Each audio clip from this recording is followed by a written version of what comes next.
Hello friend, कैसे उम्मीद करता हूँ आप लोग अच्छे होंगे। थंबनेल से तो आप लोगों को पता ही चल गया होगा कि मेरा वीडियो क्यों नहीं अपलोड हो पा रहा है। थोड़ा प्रॉब्लम है, इसलिए मेरा वीडियो नहीं अपलोड हो पा रहा है। क्योंकि मैं अभी गुजरात में हूँ, इसीलिए मेरा वीडियो नहीं अपलोड हो पा रहा है। बहुत भाई लोग कमेंट किए कि भाई आपका वीडियो क्यों नहीं आ रहा। तो उन लोगों को मैं बताना चाहता हूँ कि मेरा वीडियो बहुत ही जल्द आएगा और यही 15 तारीख तक मेरा वीडियो अपलोड होगा। प्लीज़ अपने छोटे भाई पर ऐसे ही प्यार आशीर्वाद बनाए रखें।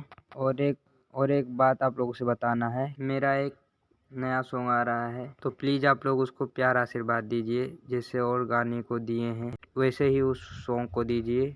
और आप लोग प्लीज़ अगर हमारे चैनल पर नए हैं तो चैनल को सब्सक्राइब कर दीजिए और वीडियो को लाइक कर दीजिए और दोस्तों में शेयर कर दीजिए। और मिलते हैं हम इसके नेक्स्ट वीडियो में।